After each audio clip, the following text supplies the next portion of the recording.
Bon les amis, son excellence Paul Biya vient de sonner la fin du conflit ou de la tension qui a existé entre la FECAFOOT et le ministère des Sports. Ils ont pondu un communiqué commun où, qu'est-ce qu'ils disent clairement ici, en vue de ramener la sérénité souhaitée par l'ensemble du peuple camerounais autour de l'équipe nationale de football, les Lions indomptables et conformément aux très hautes instructions du président de la République du Cameroun, son excellence Paul Biya, le ministère des Sports et de l'Éducation physique et la Fédération camerounaise de football ont mené une série de concertations. Les dites concertations qui se sont déroulées dans une atmosphère cordiale et constructive animée par le désir des deux parties de préserver l'intérêt supérieur de la nation ont abouti à un réaménagement du staff technique, administratif et médical des Lions indomptables tels qu'ils suivent. On a les noms. Le ministère des Sports et de l'Éducation physique et la Fédération camerounaise de football exhortent les Lions indomptables à tirer parti de cette sérénité retrouvée pour œuvrer à la relance du football camerounais voulu par le chef de l'État. Il encourage le peuple camerounais et tous les sporteurs des Lions indomptables à continuer à leur apporter un soutien sans faille dans cette nouvelle dynamique. Fait à Yaoundé le 1er octobre 2024, signé par le président de la FECAFOOT, Samuel Eto'o-Fils, et signé par le ministre des Sports et de l'Éducation physique, monsieur le professeur Narcisse Mouelé Kombi. Maintenant, revenons au staff technique. Quand on regarde le staff technique qui a été choisi, on constate simplement que, en fait, c'est les deux staffs qu'on a mis en œuvre. On voit clairement qu'on a deux entraîneurs de gardiens. On a Kamini et on a également Aliou Boukar. On voit également qu'au niveau des superviseurs analystes, on a deux. On a François Omabé et on a Achou Cyprien Besson.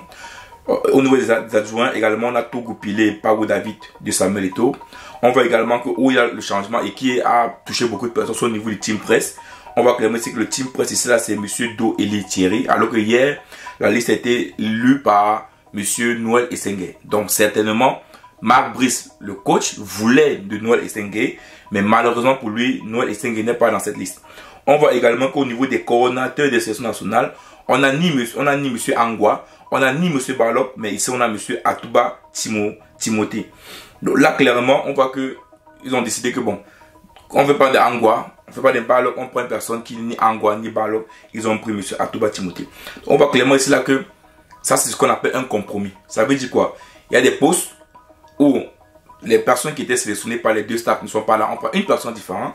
Et des postes où on dit, bon, ok, d'accord, on met deux personnes. Mais ce qui est en train de c'est quoi? C'est que maintenant au gardien, on a besoin de deux. Aliou Boukar, Kameni, est-ce que pour une sélection, on a besoin de deux pour les gardiens? Superviseur analyste, est-ce qu'on a besoin de deux personnes pour superviseur analyste? Assistant de sélectionneur, est-ce qu'on a besoin de deux personnes comme assistant de sélectionneur? Donc on voit clairement que dans cette liste, il y a, je peux dire, il y a trop de personnes. Voilà. C'est combien de personnes? 1, 2, 3, 4, 1, 2, 3, 4, 5, 6, 7, 8, 9, 10, 11, 12, 13, 14, 15, 16, 17, 18. Il y a 18 personnes. Peut-être on aurait pu prendre moins. Mais pour, voilà, pour résoudre le problème, son excellent Paul Biya a certainement dit, bon, on va trouver des compromis. Donc là, les compromis, c'est quoi? Certains postes, on essaie de prendre une personne qui était différente. Dans d'autres postes, on met les deux. On met les deux personnes qui étaient sélectionnées par la FECAFOOT et par le ministère des Sports. Donc, voilà la paix de braves qui est arrivée, enfin.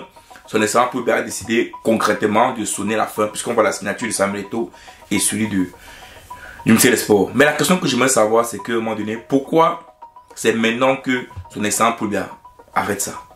On est d'accord qu'il aurait pu le faire depuis. Paul Biya, depuis que ça a commencé, il aurait pu sonner la fin de ça depuis longtemps. Parce que là, je pense que là, c'est vraiment son excellent Paul Biya qui a mis la main sur la table. C'est là, c'est le président de la République qui a décidé de mettre fin à ça. Là, il a levé les motos au créneau, il a dit terminé. Mais pourquoi c'est maintenant? Pourquoi attendre le 1er octobre? Pourquoi un mois après qu'on a clôturé les inscriptions? Pourquoi c'est maintenant qu'il arrête? Les amis, nous ne mentons pas. Cette histoire de Samuel Eto'o et Mouelé Kombi n'est pas uniquement du football. Bien qu'on a voulu faire gros Camerounais sur le football. Ça, moi, je pense que ça va beaucoup plus loin qu'au football. C'est même politique. C'est même... Voilà, je pense qu'il y a eu des choses derrière ça. Peut-être aussi des moyens de diviser les Camerounais. Parce que, faut pas se mentir, les Camerounais également sont beaucoup divisés dans cette affaire-là. Or, pourtant, on a vu M. Mouelé Kombi et Samuel Eto'o discuter. Mais oui, il y a des personnes aujourd'hui qui ont des culs, ils sont tellement fâchés, chacun pour son côté, qu'ils ne disent pas même pour aujourd'hui. La personne que je pense qui est au milieu et qui aura certainement mal à la tête, c'est certainement Marc Brice. Oui, parce que là, clairement, Marc Brice a fait lire les sélectionnés par Noël Essengue. Noël Essengue n'est même pas dans la liste, dans ce communiqué. Dans ce communiqué, il n'a pas de Noël Essengue. Ça veut dire que Marc Brice a certainement eu cette liste bien avant. Et il n'a pas été d'accord d'avoir Thierry Do comme team presse. Là, clairement, M. Marc Brice voulait de Noël Essengue. C'est pour ça d'ailleurs qu'il a envoyé Noël Essengue pour lire la liste des joueurs sélectionnés. Et en pensant qu'en faisant comme ça, il pouvait faire votre face et couper pour qu'on puisse le mettre. Mais malheureusement pour lui, il a compris vite que non. Après, ceux qui dirigent le football, ceux qui parlent le ballon, ceux qui doivent prendre les décisions, c'est pas lui. C'est soit Samuel Eto'o avec le ministère des Sports. Donc clairement ici là, Marc Brice est actuellement au milieu des deux. Maintenant, comment Marc Brice va se comporter avec Samuel Eto'o? C'est comme, vous savez, on dit souvent que quand un couple a un problème, faut pas vite te mettre au milieu. Parce que quand tu te mets au milieu, après c'est toi qui finis par avoir le problème. C'est ça en fait ce qui se passe. Samuel Eto'o et le ministère des Sports, c'est un couple. Je vous l'ai tantôt, bien qu'il y a tout ça, c'est les enfants d'un même père. Ils sont ensemble. Et M. Marc Brice, quand il vient au milieu là, c'est lui qui va sortir perdre à l'intérieur. Parce que là maintenant, il est obligé de travailler avec Samuel Eto'o et le ministère des Sports. Comment est-ce qu'il va travailler maintenant avec Samuel Eto'o? Comment est-ce qu'il va le faire? Est-ce qu'également Marc Brice va pouvoir s'excuser pour le Samuel Eto'o pour qu'il puisse avoir une sérénité et travailler? Parce que c'est là le problème. Donc moi je pense que la personne qui se trouve coincée à l'intérieur, la personne qui risque de payer le prix actuellement, c'est Marc Brice. Marc Brice reste être la personne qui va payer le prix. Et c'est vraiment malheureux. Et c'est vraiment très malheureux. Donc voilà la paix des braves qui est arrivée. Mais je vous tantôt, comme je dis tantôt, mon problème c'est pourquoi maintenant? Pourquoi c'est pas arrivé depuis? Pourquoi cette paix des braves maintenant? Pourquoi depuis depuis mars à avril, son excellence n'a pas signé la fin de ce problème? Donc on voit bien qu'il y avait réellement, il fallait laisser que le ministère des Sports, Samuel Eto'o s'entretue, qu'il parle de manière interposée. Il fallait les mettre là, sur la place publique pour qu'ils bagarrent, ils font tout ça. Et après, maintenant, je viens en tant que le père pour dire que arrêtez-moi ça. Mais bon, votre image est déjà noyée. C'est déjà, voilà. On a déjà noyé votre image dehors, tout est balancé, et puis voilà quoi. Mais après, on ne peut pas rester comme ça. Dire c'est quand même une bonne nouvelle. C'est quand même une bonne nouvelle, il faut le dire ici. Donc je pense qu'à un moment donné, ça va permettre de la sérénité dans l'équipe nationale du Cameroun. Ça va permettre que les Lions puissent vraiment maintenant venir jouer et penser qu'au football. Parce que clairement, quand ils venaient en sélection, c'est ceux qui ne pensaient pas au football. On vous avez à Douala, on vous ramène à Yaoundé. Voilà, à un moment donné, c'est plus du football. Vous arrivez au refus de l'équipement pour vous entraîner. Ça, c'est plus du football, ça. On est parti en Ouganda, pareil, même pas s'entraîner une fois. Donc à un moment donné, il fallait de la sérénité pour permettre à ce que les joueurs puissent revenir jouer dans les bonnes conditions. Et je pense que cette sérénité-là, c'était important de l'avoir rapidement et cela va permettre à ce que les Lions indomptablement vont pouvoir jouer à leur niveau. Parce que je dis bien, le match qu'ils ont joué contre le Zimbabwe, c'est un match qu'on nous a même... Le Zimbabwe a même tiré que nous. Ce qui n'est pas normal. Mais parce que les gars n'étaient pas dans une bonne sérénité. Ils ne sont même pas entraînés en Ouganda. Donc voilà, il n'y avait pas l'environnement nécessaire, il n'y avait pas le cadre qu'il fallait pour qu'ils remportent ce match.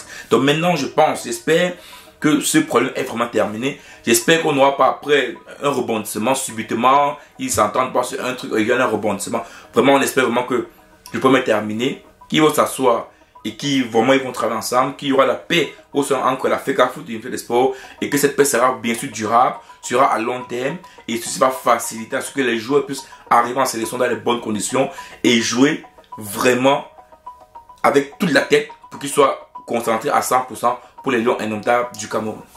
Ciao.